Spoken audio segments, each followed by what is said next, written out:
Korean Kia is intent on giving its products a European flavour, and the Venga supermini-MPV is one of its more successful efforts to date. A foursquare stance and neat detailing ensures it doesn't fall into the frumpy trap that captures many supermini-MPV products. Plus, there's a good engine range and some clever design touches inside. Stop-start technology will generate headlines, and Kia's warranty should continue to please owners. Venga comes from the infinitive form of the word arrive in Spanish, and Kia has definitely arrived in the European car market. Since the South Korean maker launched the surprisingly impressive Seed family hatchback back in 2007, their cars have gone from being adequate, well-equipped, affordable but rather dull, to models, well, as good as this one.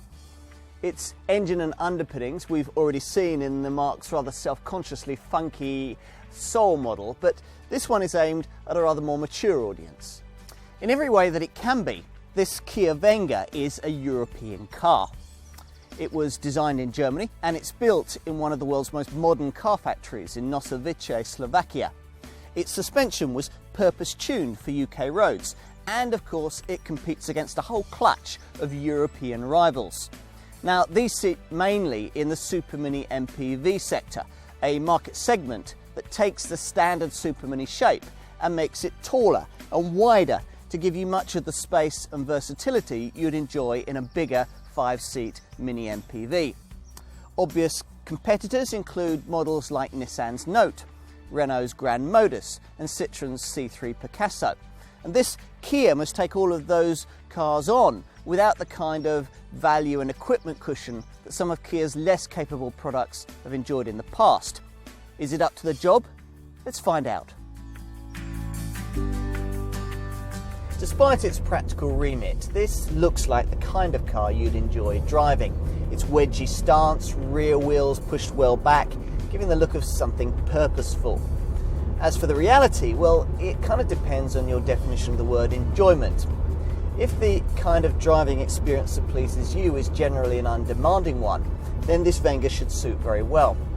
Its electrically assisted power steering is light, but not too light. The suspension is supple, but not too soft. And wind and road noise are well controlled, but then the cabin's hardly silent. It's the kind of car that you drive, then not remember having done so, which for many family buyers more concerned with ballet lessons and barbecues than brilliant on-the-limit handling is exactly what's required. Which is not to suggest this Kia to lack handling accomplishment. The lack of body roll for something so tall is admirable, for example, and it feels nimble and planted during corners. It also grips quite strongly, so if you're running late for the school play, this Kia will play along.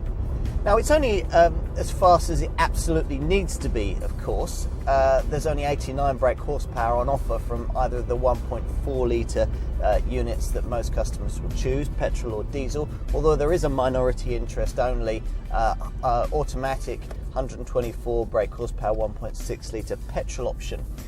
Rest to 60 in the 1.4 petrol takes about 13 seconds. It's about a second slower if you go for this diesel. But the real important figure is that of torque, that of pulling power. You get 220 Newton meters in this diesel as compared to 137 Newton meters in the petrol. And what that equates to is so much more pulling power through the gears. You don't have to row the thing along with the gear lever, particularly around town, quite so much. And for many customers that will compensate for the price premium that goes with the CRDI model. The supermini-MPV concept adopted by models like this one presents car designers with quite a challenge. Superminis are small, MPVs are practical, but achieving both smallness and practicality in the same design, well, that's not easy. Now, this Kia does it by being slightly taller than a smallish car of this kind normally would be. It's 1.6 meters tall, and by having a longish wheelbase that pushes all four wheels right out to the corners of the vehicle. Despite being only 4,068 millimeters long, this Venga has a wheelbase that's only 35 millimeters down on the Ford Focus-sized Seed family hatchback, a car that's a good 200 millimeters longer in total length. Now, to have achieved this without resorting to the square, sensible look adopted by obvious rivals is impressive. If you doubt that this Kia is a distinctive and good-looking car, then just put it next to some of its competitors like Nissan's Note or Skoda's Roomster, boxiness that ex-Audi stylist Peter Schreier has cleverly managed to avoid. Now, looking the part is all well and good, but it's inside where any vehicle touting itself as an MPV must stand or fall.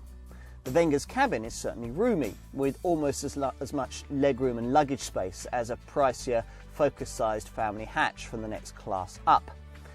No supermini-MPV can seat more than 5, of course, but this one at least can manage 3 across the back seat in reasonable comfort, thanks to the lack of the sort of transmission tunnel that would normally obstruct your feet.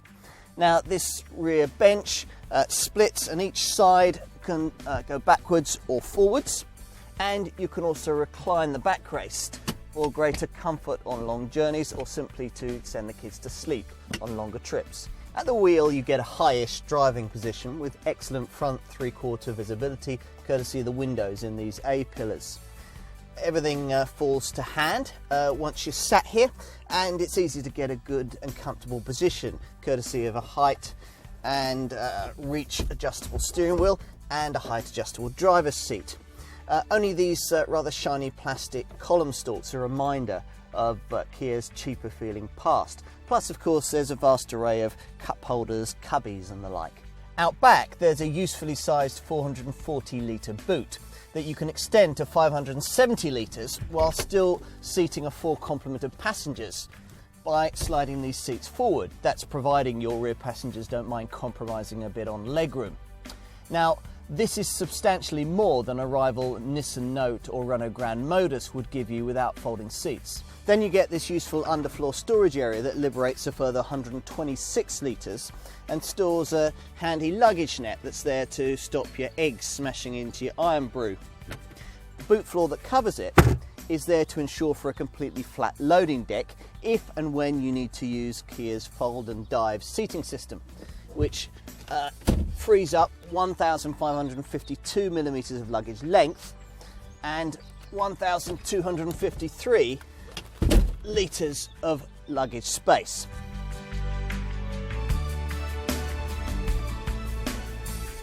Pricing isn't quite as low as Kia would have liked, mainly due to the fact that this car is actually built by their sister company Hyundai. List figures suggest that you'll be paying somewhere in the 12 to 16,000 bracket. That's maybe a little bit more, maybe a little bit less, depending on the options you choose. You'll need a premium of around £1,300 if you want to go from the 1.4 litre petrol to the 1.4 litre diesel. Now, figures like these put this car pretty much the same as you'd be paying for something like a Renault Grand Modus, and it's only a fraction more than the class-leading Nissan Note. If you choose this car, it's highly likely that you'll be buying an 89 brake horsepower 1.4 litre version. All Vengas, or nearly all Vengas, are supplied in this way. The choice is between petrol or, as in this case, a CRDI 16-valve diesel. Only the elderly or urban bound would really want to consider the other option, a 124 brake horsepower 1.6 litre petrol with a rather ageing 4-speed automatic gearbox. All Vengas are decently equipped with air conditioning, remote central locking, front electric windows and a CD player with a USB socket. The plusher versions like this one get a panoramic glass sunroof, the front part of which is electrically retractable, and the whole thing would look even better if it went seamlessly into the front windscreen, as did the original show car version of this model. Safety wise, well, you get front, side and curtain airbags, anti-whiplash head restraints and stability control as standard. Now, the 1.4 litre CRDI unit I'm at the wheel of here is part of Kia's range of U2 diesel engines that utilise particulate filters and exhaust gas recirculation to achieve clean, efficient running. This particular version also uses Kia's intelligent stop and go ISG start-stop system for cleaner running. It stops the engine at traffic lights or in urban traffic to save you fuel. And the result of all this effort is a 62.8 reading, miles to the gallon reading on the combined cycle and 117 grams per kilometre of CO2. Now that compares pretty well with the 1.4 litre petrol's return. There you get 45.6 miles to the gallon on the combined cycle and 147 grams per kilometre of CO2. A gear shift indicator light and low rolling resistance tyres should help owners get somewhere near these kind of figures on a regular basis.